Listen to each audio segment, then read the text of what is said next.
ብዙ ሰዎች እግዚአብሔር ዘገየ፣ እግዚአብሔር ለኔ አልመለሰም። እግዚአብሔር አይዘገይም፣ ዘግይቶም አያልቅም። ብዙ ጊዜ እግዚአብሔር ዘገየ የሚለው ሰው ለሱ ሲዘገይበት ነው። ቢዘገይም ይመጣል ጠብቀው የሚለው ለሚሰማው ነው እንጂ አይዘገይም በእርግጥ ይመጣል። አይዘገይም የሚለው የተቀጠረለት ታይም ስላለ ከተቀጠረው ታይም ውጪ ልባችሁ ነገሩን ስለሰማ ስለሚጠይቃችሁ እንደዛ አይነት ፍላጎቱንም ራሱ ክሬት የሚያደርገው ራሱ እግዚአብሔር ነው። ምክንያቱም ያ መፈለግ ነው ስፒሪታችሁን አፕሊፍት የሚያደርገው። ልጅ በ9 ወሩ ሲወለድ ነው ጤነኛ ልጅ ነው። ከወሩ በፊት ከተወለደ ዋጋ እየከፈላችሁ በማሞቂያ ክፍል ሰርቫይቭ አድርጎ ነው ልጅ ነው። በትክክለኛ ታይሙ ሲመጣ ነው ትክክለኛ ልጅ ነው።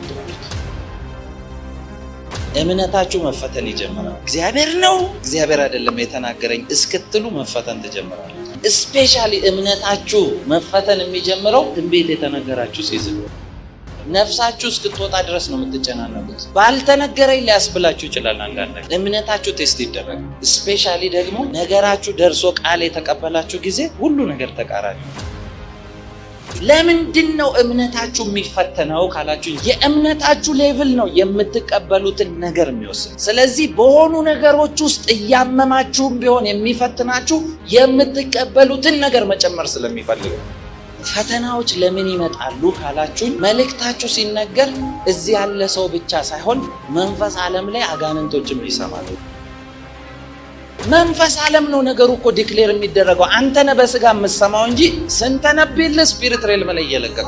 ስለዚህ ያ ቃል ይዋጋል ሄዶ ያንን ቃል የሰሙ ሰዎች ቃሉን ማስቆም ስለማይችሉ ሌላ ቃሉን የመሰለ ነገር ነው የሚያመጡት። የዛን ጊዜ ነው መፈተን የምትጀምረው። ሰይጣን አቋራጭ ይከፍትላቸዋል። ለምን? ከነገሩ ሊመታችሁ ሲፈልግ። የዛን ጊዜ ነው ማስተዋል ያለባችሁ። እግዚአብሔር እየመጣ እንደሆነ ምልክት ይሆናችሁ። ውስጣችሁ በብዙ ጭንቁስ ስለምትሆኑ ጸሎት መፈለግ ይጀምራል። ጸሎት መፈለግ የሚያስጀምራችሁ እግዚአብሔር ራሱ። ምክንያቱም እዚህ ስቴጅ ላይ ስትደርሱ ተስፋ ቆርጣችሁ እንዳትሄዱ ያደርጋችኋል። ጥያቄያችሁ እምነታችሁ ይዞት መጥቷል ወይስ ችግራችሁ ይዞት መጥቷል? እምነታችሁ ይዞት ሲመጣ እግዚአብሔር ይደሰታል። እግዚአብሔር በእምነት እንጂ በጥያቄ አይደለም ደስ የሚለው።